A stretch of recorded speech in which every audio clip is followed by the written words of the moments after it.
सतत निरंतर ज्ञान, भक्ति और वैराग्य के द्वारा पूरे क्षेत्र में धर्म और आध्यात्म की एक गंगा बही। वैसे गंगा गंगोत्री से चल करके अंत में सागर में समाहित हो जाती है, लेकिन ये जो ज्ञान गंगा है ये इस केशव सत्संग भवन से प्रारंभ होकर के दूर दूर अनेक अनेक धाराओं में पूरे भारतवर्ष में फैली है। उन्हीं की ऐसी भावना के स्वरूप हमारे मंदसौर के एक प्रसिद्ध तीर्थ स्थल के रूप में जो स्वामी श्री प्रत्यक्षानंद जी महाराज के द्वारा स्थापित हुआ, अष्टमुखी पशुपतिनाथ महादेव की जो महिमा है उसका हम गुणगान कर रहे हैं, बल्कि विश्व में भी उसका गुणगान हो रहा है।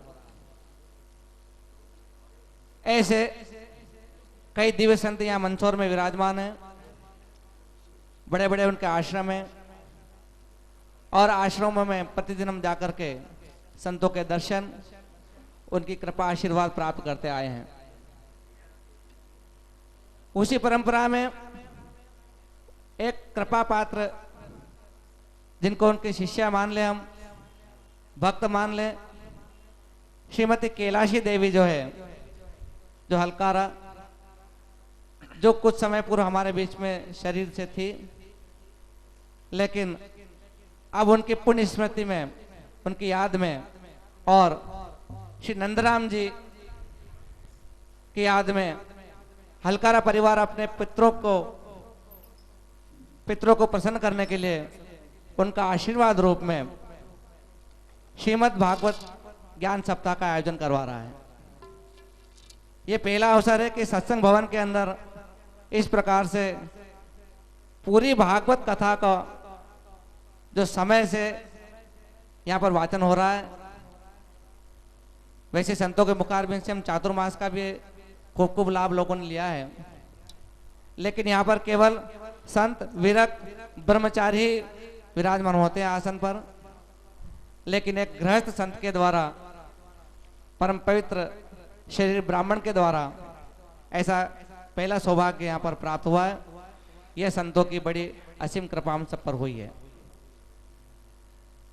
आज श्रीमद् भागवत कथा का दूसरा दिवस है।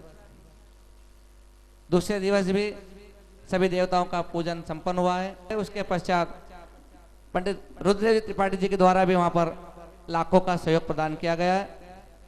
वो भव्य सत्संग भवन बन चुका है। कई आयोजन वहां हो रहे हैं।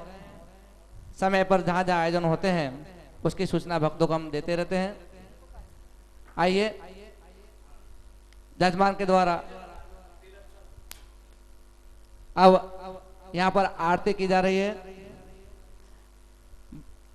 आरती जब संपन्न होगी उसके बाद मैं हलकारा परिवार द्वारा एक और निवेदन करूंगा कि हमारा जो कैमरामैन जो है, फोटोग्राफी जो सबको कैच कर रहे हैं, कवर कर रहे हैं, उनकी मशीनरी भी जो है माँ शक्ति काली का स्वरूप होती है, उनका भी पूजन करेंगे।